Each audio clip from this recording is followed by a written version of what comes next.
Hi hello good morning. രാവിലെ നമ്മുടെ തോട്ടത്തിലേക്ക് ഇറങ്ങുക എന്ന് പറയുന്നത് എല്ലാ ദിവസവും ചെയ്യുന്നൊരു ജോലിയാണേ.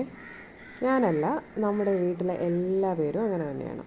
നമ്മുടെ വീട്ടിലെ കുഞ്ഞു മോള് പോലും രാവിലെ ഉറക്കം എഴുന്നേറ്റ് കഴിഞ്ഞാൽ അവരവരുടെ ജോലിയൊക്കെ തീർത്തിട്ട് നേരെ തോട്ടത്തിലേക്കാണ് ഇറങ്ങുന്നത്. രാവിലെ വന്ന് നമ്മുടെ ചെടികളെയും പൂക്കളെയും എല്ലാം ഒന്ന് തൊട്ട് തലോടി പോയില്ലെങ്കിൽ പിന്നെ അന്നത്തെ ദിവസം ഒന്നിനും കൊള്ളില്ല എന്നാണ് നമ്മുടെയൊക്കെ ഒരു വിശ്വാസം. അത് ഞങ്ങൾ കുറേ വർഷങ്ങളായിട്ട് ഞങ്ങളത് ശീലിച്ചു പോയതുകൊണ്ടായിരിക്കണം. രാവിലെ നമ്മുടെ വീട്ടിൻ്റെ മുറ്റത്ത് നിൽക്കുന്ന ചെടികൾ അവരെന്തായി, അവർക്ക് എന്തെങ്കിലും പ്രശ്നമുണ്ടോ, അവരെല്ലാം ഹാപ്പിയാണോ, അവർ ഹാപ്പിയാണെങ്കിൽ നമ്മളും ഹാപ്പിയാണ്. അങ്ങനെയാണ് നമ്മുടെ ഒരു ലൈഫ് സ്റ്റൈൽ എന്ന് പറയുന്നത്. നമുക്ക് എത്ര തിരക്കുണ്ടെങ്കിലും നമ്മൾ എത്ര ദൂരെയൊക്കെ യാത്ര പോയിട്ട് വന്നാലും നമ്മൾ കൃത്യമായിട്ടും നമ്മുടെ പ്ലാന്റ്സിനെ നമ്മൾ ഒന്ന് കയറി, കാര്യം അവർക്ക് വെള്ളം, അതുപോലെ അവർക്കുള്ള ആഹാരം മീൻസ് വളം എല്ലാം നമ്മൾ കൃത്യമായിട്ടും കൊടുത്ത് അവരെ പരിപാലിച്ച് എല്ലാ കാര്യങ്ങളും നമ്മൾ നോക്കിയിട്ടേ നമ്മൾ നമ്മുടെ മറ്റെന്ത് കാര്യത്തിലേക്കും ഒരു ദിവസം കടക്കത്തുള്ളൂ. രാവിലെ ഒരു ഗ്ലാസ് കട്ടൻ കുടിക്കണമെങ്കിൽ പോലും പ്ലാന്റ്സിനെ എല്ലാം നമ്മൾ ഒരു റൗണ്ടൊന്ന് നോക്കും. അവർക്ക് എന്തെങ്കിലും പ്രശ്നമുണ്ടോ, വാട്ടമുണ്ടോ എല്ലാം നോക്കിയിട്ട് നമ്മൾ എല്ലാ കാര്യങ്ങളിലേക്കും കടക്കാറുള്ളേ. അതുപോലെ തന്നെ ഇന്ന് രാവിലെ മുറ്റത്തേക്ക് ഇറങ്ങിയപ്പോഴത്തേക്കും നല്ല ഭംഗിയുള്ള കുറേ കാഴ്ചകൾ കണ്ടു കേട്ടോ. എല്ലാം ഒന്നും ക്യാപ്ചർ ചെയ്യാനൊന്നും പറ്റിയില്ല. കാര്യം നമ്മൾ ഈ കണ്ണുകൊണ്ട് കാണുന്ന ഒരു ഭംഗിയുണ്ടല്ലോ ചിലതൊക്കെ, ആ സമയത്ത് നമ്മൾ സത്യം പറഞ്ഞാൽ അതൊക്കെ വീഡിയോ എടുക്കാനൊക്കെ വിട്ടുപോകും. എന്നാലും ഞാനിപ്പോൾ എൻ്റെ തോട്ടത്തിൻ്റെ കുറേ പോർഷൻ ഇങ്ങനെ, ഇത് ഞങ്ങളുടെ ഒരു പഴയ വണ്ടിയാണ് ഈ കാണുന്നത്. അതിനകത്ത് ഞങ്ങൾ ഒരു ഭംഗിക്ക് വേണ്ടിയിട്ട് വെറുതെ ബൊഗെയിൻവില്ല ഫ്ലവറിങ് ആവുന്നതിന് മുന്നേ എടുത്ത് വെച്ചതാണ്. അപ്പോൾ കുറച്ച് ദിവസം കഴിഞ്ഞപ്പോൾ അത് ഫ്ലവറിങ് ആയി, പിന്നെ അവിടെ നിന്ന് എടുത്ത് മാറ്റിയതുമില്ല.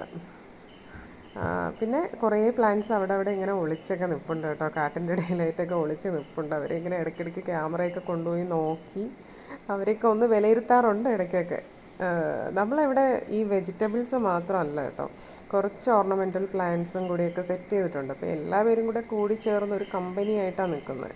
അതുപോലെ വീട്ടിൻ്റെ സിറ്റ് ഔട്ടിലും ഇതുപോലെ ഇങ്ങനെ കുറേ പ്ലാന്റ്സൊക്കെ വെച്ചിട്ടുണ്ട്. ഇതുപോലൊന്നും അല്ല, സിറ്റ് ഔട്ട് ഫുള്ള് പ്ലാന്റ് ആയിരുന്നേ. അപ്പോൾ എല്ലാം കൂടി ഞാൻ കൺജസ്റ്റഡ് ആയപ്പോൾ പിന്നെ കുറേയൊക്കെ മാറ്റി, കുറേയൊക്കെ വീടിൻ്റെ ടെറസിലോട്ടൊക്കെ മാറ്റി. അതൊക്കെ ഞാൻ കാണിച്ചു തരാം, പക്ഷെ അതൊക്കെ ഒത്തിരി ഉണ്ട് കേട്ടോ. പിന്നെ നമ്മുടെ ആന്തോറിയം ക്രിസ്റ്റാലിനത്തിനൊക്കെ ഒരു വലിയ കഥയുണ്ട്. ആ കഥയൊക്കെ പറയണമെന്നുണ്ടെങ്കിൽ ഇത്തിരി സമയമെടുക്കും. ഇവനെ കിട്ടിയിട്ടിപ്പോൾ ഒരുപാട് നാളൊന്നും ആയിട്ടില്ല, 2 വർഷമൊക്കെ ആയിട്ടുള്ളേ. അതുപോലെ ഒരു സുന്ദരകുട്ടപ്പനായി ഈ കാണുന്ന ഓറഞ്ച് കളർ ബൊഗെയിൻവില്ല, ഇവൻ്റെ പേരിൽ ഒരു വലിയൊരു കഥ തന്നെ ഉണ്ട് കേട്ടോ. ഇവിടുത്തെ കാരണമൊന്നും അല്ല, ഇടുക്കിക്കാരനാണ്. അവനെ കൊണ്ടുവന്ന കഥയൊക്കെ നമ്മുടെ വീട്ടിലെ കുഞ്ഞുവാവ വരെ എപ്പോഴും പറഞ്ഞ് ശരിയാണ്. അങ്ങനെ പിന്നെ നമ്മുടെ വീട്ടിൻ്റെ സൈഡിലൊക്കെ കുറച്ച് പ്ലാന്റ്സൊക്കെ വെച്ച് സെറ്റ് ചെയ്തിട്ടുണ്ട് കേട്ടോ. ഇപ്പോൾ സത്യം പറഞ്ഞാൽ നമ്മുടെ തോട്ടം മൊത്തത്തിലൊന്നൊരു അലങ്കോലമായിട്ട് കിടക്കുകയാണ്. ആ പഴയ അടുക്കും ചിട്ടയൊന്നും ഇല്ല. കാര്യമായിട്ട് അങ്ങോട്ട് സമയം കിട്ടുന്നില്ല. ജസ്റ്റ് ഇവരെയൊക്കെ ഒന്ന് കണ്ട് സന്തോഷിച്ചു പോകാനേ പറ്റുന്നുള്ളൂ. എല്ലാം ഒന്ന് അടുക്കി പറക്കി നീറ്റാക്കി ചോടൊക്കെ ഒന്ന് ഇളക്കി വളമൊക്കെ ഇട്ട് ഒന്ന് സെറ്റാക്കി കൊടുക്കണമെന്ന് ആഗ്രഹമില്ലാഞ്ഞിട്ടൊന്നുമല്ല, കുറച്ച് ടൈമിൻ്റെ കുറവുണ്ട്. അപ്പോൾ അതൊക്കെ ഒന്ന് നികത്തണം. അപ്പോൾ ഇനി അതിനുള്ള സമയമൊക്കെ ഒന്ന് കണ്ടെത്തണം എന്നാണ് വിചാരിക്കുന്നത്. വേറെ കുറച്ച് പ്രോജക്ട്സൊക്കെ നടക്കുന്നതുകൊണ്ട് ഇവരുടെ കാര്യത്തിൽ കുറച്ച് ശ്രദ്ധ കുറവുണ്ട്. ഒരു ദിവസം 24 മണിക്കൂറല്ലേ ഉള്ളൂ, അതിൽ 1-2 അവർക്ക് ഇവർക്ക് വേണ്ടിയിട്ട് ഇപ്പോഴും ചിലവാക്കണുണ്ട് കേട്ടോ. തോട്ടത്തിലെ ഏറ്റവും എനിക്ക് ഇഷ്ടപ്പെട്ട സുന്ദരി കുട്ടിയാണ് അവളെ നാട്ടുകാർ പല പേരിൽ പറയുമെങ്കിലും നമ്മളും ഇഷ്ടമല്ലേരി എന്നാട്ടോ പറയുന്നത്. ശവന്നാറി എന്നൊക്കെയാണ് പറയുന്നത്, എല്ലാവർക്കും അറിയാമല്ലോ. നല്ല പ്ലാന്റാണ് കേട്ടോ, മെഡിസിനൽ പ്ലാന്റും കൂടിയൊക്കെയാണ് അത്.